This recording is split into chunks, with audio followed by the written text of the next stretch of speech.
Hey guys, it's Victoria and welcome to my YouTube channel. Today is actually my first ever YouTube video and I am so beyond excited to actually get this started because let me tell you, I have been wanting to do YouTube for a very long time and now I have finally summoned the courage to do so, thank you. But judging by the title of this video, you guys are here to find out how my ex actually cost me $11,000. And I get it, like, it sounds crazy and a lot of people don't believe me when I say that, but trust me, it is sadly real. But before I hop right into the video and explain my whole life mess with that, I'm not going to be using any of the people's names, organizations, or college names in this video whatsoever because it is not fair to them for me to just be like throwing their name out there. Now that that's out of the way, let's just jump right into the video. Okay, so this story actually started about 2 or 3 years ago when my best friend actually came home from college for the summer. Now when she came home, we hung out and she ended up posting a picture of me on her Snapchat story. And not even 2 minutes later, she gets a notification from her boyfriend's best friend asking for my number. And of course, I said yes, like he can have my number, otherwise there wouldn't be a story right now. But little did I know that I was going to be messaging this guy for the next several months, like FaceTiming, Snapchatting, calling, and we actually ended up dating after talking for several months. Now, here's the thing. At the beginning of our relationship, it was actually long distance. I was actually going to school in Chicago while he was going to school with my best friend and her boyfriend in Wisconsin. But I was not about to let distance come in between us and like ruin all that. So I decided on weekends I would drive 2.5 hours to go see this man on weekends, almost every weekend for months on end, because you know, I loved him. So after going there for weekends for several months, I became really close with him and all his friends. And actually, so I could be closer to them, I decided that I was going to apply to their college and go to school there. So I applied to the college and they actually offered me a $30,000 scholarship. Everything seemed to be going perfect. But here's the thing about that. Life doesn't have the word perfect in its vocabulary, let me tell you, because after a week of me attending classes of the first semester, things just went way down. And here, let me explain what I mean by that. After a week of me attending classes and getting settled in, I actually went out with one of my good friends and this girl I was an acquaintance with. And as we were sitting down, the girl I was an acquaintance with looks at me and was like, I don't know how you put up with it. I really don't. Like, I don't know how you can deal with your boyfriend talking to his ex all the time. I'm like, huh? Now, here's the thing. When I'm in a relationship with someone, I do not keep tabs on you. I don't like doing that. I don't want to be looking on your phone and checking to see if you're texting other people. So I look at her and I'm like, what are you talking about? And she goes, well, you know that your boyfriend has been cheating on you for a while now, right? I'm not the type of person to just jump to conclusions and just be like, yeah, it's what she said, like, whatever, like, I'm done with you, I'm breaking up with you. I at least wanted to hear his side of the story first before, like, I jumped the gun and I made any hasty decisions. So I had texted him and he was actually in his fraternity. And I was like, can I just come by your room and like talk to you really quick? This is really important. And he was like, yeah, of course. So I come home from going out with them and I go up to his room and I'm like, okay, like, can we sit down, please? Like, this is really serious. He's like, okay, like, what's up? Like, what's wrong? So I look at him and I go, are you cheating on me? And right off the bat, this man loses his shit. He's like, am I cheating on you? No, of course not. Like, what are you talking about? I'm like, whoa, okay, red flag right there. Why are you being so defensive off the bat? So I'm still sitting there and I look at him, I'm like, okay, I'm gonna ask you one more time. Are you cheating on me? And right when I said that, his mood completely changed. He literally just looked at me and was like, yeah, I am. When I heard that, I just like, I think I blacked out for a second because I could not believe that he admitted it, but also that it was true. So I wanted more closure towards the situation. So I'm like, okay, obviously you cheated on me with your ex. Like, is there anyone else that you cheated on me with? And he goes like, what do you mean? And I was like, how many people did you cheat on me with? And he goes, 10. When I heard that number, I was like, that's a lot of people.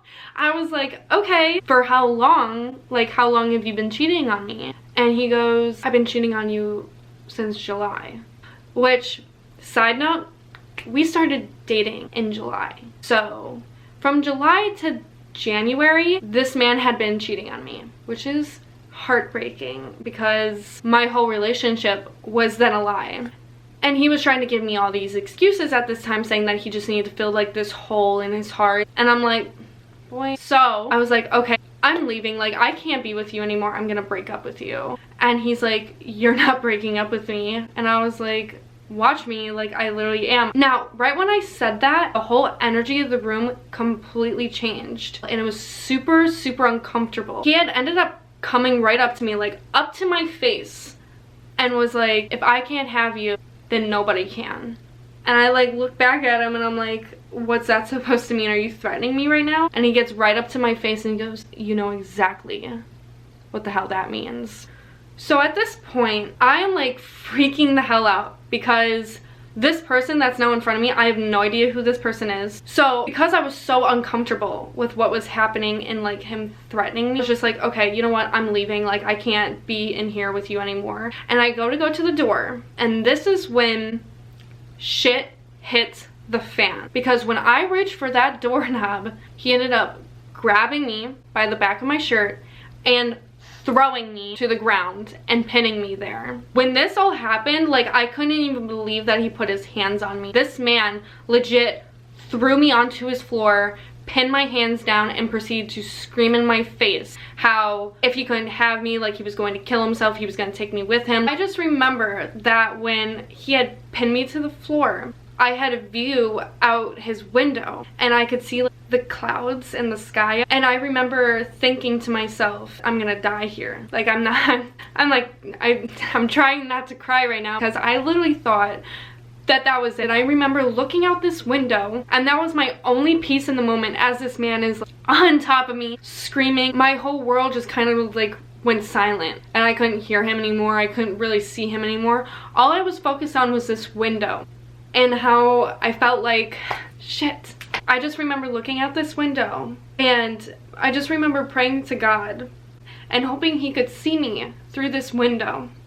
And then it registered to me that I was not alone in that moment. After me praying and like asking not to die in that moment, I heard my boyfriend's best friend, who lived right across the hall, walk into his room to play his like annual Xbox games, because that's what he did when he got home from class. So right when I heard that, I was like, oh my God, like this is it. This is my opportunity. This is how I'm going to get the hell out of here. This had been going on for about an hour and a half to 2 hours of him just like in my face, keeping me there, not even letting me like get up or anything. He eventually ended up exhausting himself and he just rolled off of me. And right in that moment that he was vulnerable, I booked it so fast. Like, I'm not even kidding. I swung that door open. I ran right into his best friend's room that lived right across the hall, and I busted that door open. Now, right when I did that, I had scared the living hell out of this poor man. So actually, right when I did that and he was like, what the hell is happening? Like, what is going on right now? I'm like in his face, like hyperventilating. I cannot breathe. And I'm trying to explain to this man everything that just happened as I'm like getting one word out at a time, trying to explain to his best friend exactly what was happening. My boyfriend comes through the door and is like, Victoria, get over here. And right when he did that, his best friend automatically got caught off guard because he was like, why are you talking to her like that? And then he said it again. He was like, Victoria, get over here. And right when he said it again, his best friend takes me and puts me behind him and he's like, yo bro, like, what's going on? Like, why are you talking to her like that right now? He was just standing there in silence, didn't say anything to him. And I finally had gotten out, he threatened me. And right when I said that, he was like, you're threatening her? Then my boyfriend had said to his best friend, if I can't have her, then nobody can have her. And right when he heard that, he automatically knew what he meant. So as we're standing there and they're beginning to argue and get heated, other brothers of the house started coming in. And like one by one they would come by the room and they were like, what is happening? Because he was saying that he was a threat to himself and that he was threatening me. So they ended up taking him to the hospital. Then the president, the vice president, all these other people sat me down and they wanted to know my side of the story of what exactly happened. I remember just sitting there, just like so emotionally numb. And when you're put into a position like that, the only person I wanted at this time was my mom. So I call my mom and I tell her everything that's going on. And at 11 o'clock at night, she had drove up all the way from Chicago to Wisconsin, 2.5 hours to come pick me up and take me home. So I go home, and then my parents and I decide that we're gonna talk to the dean of students about my safety, because this is a really small campus, like insanely small, where my dorm is right next to his fraternity. That's how close we live to each other.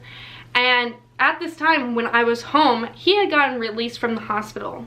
He is texting me like crazy. Hundreds of messages saying that he's going to never leave me alone, like going to stalk me, like all these above and beyond things, and it was really freaking me out. So after a couple of days, my mom and I decided to drive back up to Wisconsin and talk to the dean of students. So I'm sitting there and I tell the dean of students everything that happened, everything that transpired. Then my mom asks him, okay, what are you going to do about her safety? Like, how are we going to know that she's going to be safe at this school? And he goes, well, you could have a campus safety officer walk you to each and every one of your classes, and you could have him on call where he can come to the dorm if you're feeling unsafe, which I thought was unfair.